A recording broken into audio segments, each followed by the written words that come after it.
G'day and welcome to this week's video. My name's Robert Gowdy and this week I'm going to have a chat about end of financial year planning.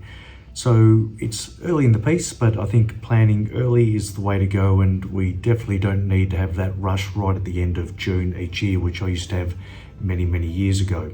Now, one point on that, if someone walks in here on June 30 and tries to give us a check, which no one does anymore, but even if you do a BPay or an EFT on June 30, there's no guarantee the money will make it into your superannuation fund in time.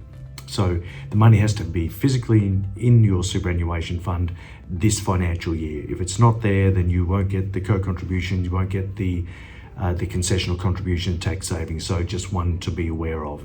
So today I'm going to chat about the 4 things that you need to consider and think about. And I'd highly recommend that you catch up with your accountant nice and early to get a bit of a gauge of where your income is at for the year and how things have gone and how might you benefit from some end of year tax planning. So the 4 strategies that you can consider, the first is the concessional contributions. I'll get to co-contributions in a moment. So a concessional contributions is where you're putting money in up to $27,500 for this financial year, and you'll be taxed at 15% instead of your marginal tax rate. So an example of an average marginal tax rate might be earning between 45 grand and $120,000, you will pay with Medicare 34.5 cents on the dollar tax. If some of that money goes into your superannuation as a concessional contribution, you'll only pay 15% tax, which is nearly a 20% tax saving. So no risk, guaranteed tax saving, and that's the carrot that the government gives us to put money into superannuation. Next year, the limit goes from $27,500 up to $30,000, so you may want to consider changing your salary sacrifice arrangements if you're doing a regular contribution. But of course, you can also do a lump sum at the end of the year. So if you do a lump sum, you've then got to get the paperwork right. You need to do an intent to claim form, which is essential to do. And that will let the super fund know that you intend to claim this as a deduction. They will take out 15% and it won't go in as a non-concessional contribution, which is the next strategy. Now, we all know that we can put in after-tax money, which is non-concessional contributions, and we can put in $110,000 per financial year, and we can bring 2 years forward and put in $330,000 in one financial year. So why would we do that? Well, interest rates have gone up. So if we can get a lot of money into superannuation and tax at a maximum of 15%, or in pension, 0%, that's better than our marginal tax rate. So if we've got a lot of money in our own names that has been taxed at our personal tax rate, then that's why you may choose to do that. You may do that closer to retirement because, of course, once it goes into super, it's locked away and you don't have access to the money. So that's why you may put big non-concessional contributions into super.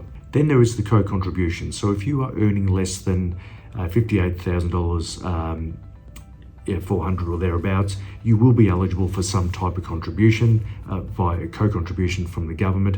If you earn less than $43,500, you put $1,000 into your superannuation, the government will give you $500. That's a 50% return on your money, and there's no investment that I can guarantee that will provide that type of return.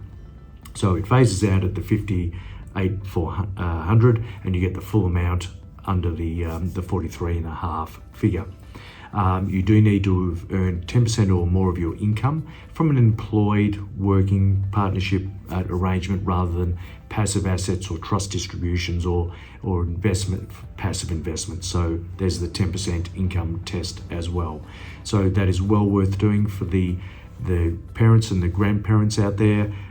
Instead of gifts, how about a monetary gift into superannuation, particularly for the young kids that are at university or they're working at Coles or Woolies or wherever, or Macca's.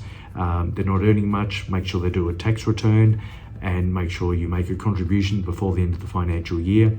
Then that money can compound over the next 45 years. It will make a huge difference, tens of thousands of dollars difference. In addition to that, there is the spouse contribution. So if your spouse earns less than $40,000 per year, you've got the ability to put in $3,000 as a spouse contribution into their superannuation fund, and the government will give you a tax offset of $540. It's an 18% return on your investment. Guaranteed, no risk. And again, you get the compounding effect of $3,000 that's working in superannuation for decades to come, and you're saving $540. So well worth doing. I would recommend that you seek advice from your accountant on these issues, and you go in early to do your tax planning so you can really understand where things are at, how well you've done for the year, and would you benefit from superannuation contributions. There's more strategies, but there's just 4 main ones to tick off on and think about. There is also the concessional catch-up ones, where what you haven't used in the past in terms of concessional limits, they are still there for values, super funds that are valued less than $500,000.